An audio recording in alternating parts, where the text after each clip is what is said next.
In this module, we'll explore the core fundraising paths available to Web3 projects, from venture capital and public sales to launchpads and grants.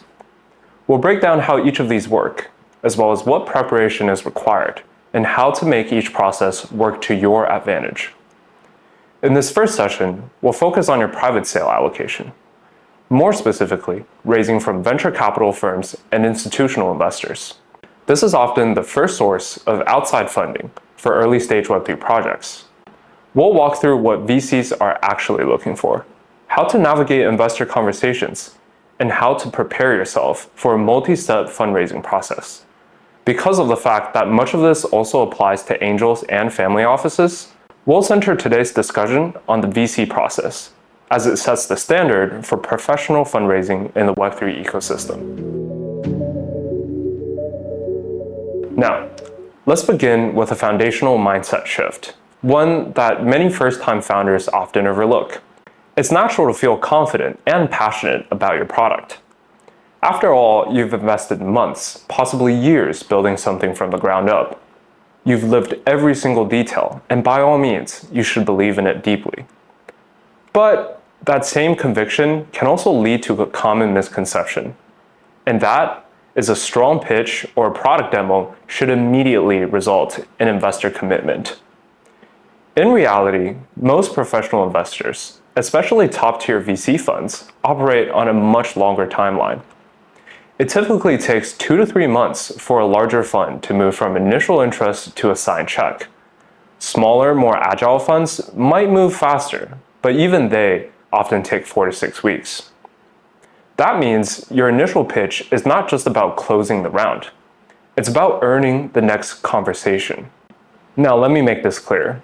Your goal in every investor meeting should be to build interest and trust, not to push for a check prematurely. Investors rarely commit after a single call. Instead, they evaluate over time, looking for consistency, growth, and alignment. A successful fundraising round is rarely the result of one great pitch. Instead, it unfolds over a series of interactions, often 5 to 10 meetings with each Series investor. In those meetings, investors want to develop a deeper understanding of your project and your team. They're looking at more than just your product demo. They want to know things such as how your founding team came together, why you're building this specific solution, whether you truly understand the market and its pain points, how the timing aligns with the broader trends, and what your long-term narrative and roadmap look like. And throughout the entire process, they're constantly asking themselves, do I want to pass on this project, or do I want to learn more? This is why it's not necessary or even advisable to cram everything into your first pitch. Instead, provide a clear high-level overview and leave space for dialogue. Allow investors to ask questions. This is not only going to help them engage more deeply, but also it's going to signal what aspects of your project they're most curious about. Let's now talk about how to align your messaging with what VCs care about. This can be examined from 2 angles: professional alignment and personal alignment. First up, let's go over the professional alignment and what that looks like in the real world. VCs are constantly looking for signals that suggest product market fit, market timing, and execution capability. Here are some of the key things they assess early on. First off, narrative fit. Position your project within current macro or sector-specific trends. If you're building in a space gaining momentum, whether that's agentic AI, decentralized finance, or enterprise infrastructure, make that alignment explicit. Secondly, founder insight. Assume the role of an educator. Share real insights from your research and experience in the space. While VCs are essentially generalists across many different sectors, you are expected to be the expert and bring a deeper understanding of your market to the conversation. Third, understanding of your competitors. Demonstrate the knowledge of your competitors, your target users, and your market's growth trajectory. A common mistake is glossing over the competitive landscape, but Strong founders are realistic and strategic about who else is building in their space. And lastly, traction and revenue. In the current market climate, traction and revenue are king. VCs want evidence that users not only understand your product, but also want it, and ideally that your product can generate revenue independent of market hype. Now, if you're early stage, this part is for you. Say you're still in MVP or pre-launch and have not yet racked up those impressive traction numbers. That's okay, but your roadmap needs to be specific, milestone-driven, and grounded in strategy. Show how you'll acquire users, validate demand, and grow. Include timelines, KPIs, and a clear go-to-market strategy plan. The key is to show that you have a system in place, not just hope.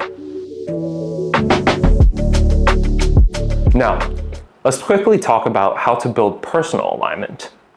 Investors don't just invest in products, they invest in the people behind them. This is especially true in Web3, where market narratives shift quickly. A strong product matters, but ultimately, VCs are investing in the team's ability to execute, iterate, and adapt. This means your team slide and how you present it carries real weight. In introducing your team, be sure to highlight things such as your relevant experiences, complementary skill sets, and demonstrated ability to ship products and learn quickly. And obviously, an all-in hardcore mentality and entrepreneurial prowess. Also, don't try to hide shortcomings. Be honest about what you still need and how you plan to fill those gaps. Transparency builds trust. Now, in talking about trust, I need to take a second to actually emphasize the importance of building trust in the initial stages of your investor conversation. Unlike what many founders may think, closing a round or receiving a check is not the end of your fundraising journey, nor is it the end of your relations with said investor. Think of it like a marriage. Would you be ready to commit after just 2 or 3 months of dating? Probably not.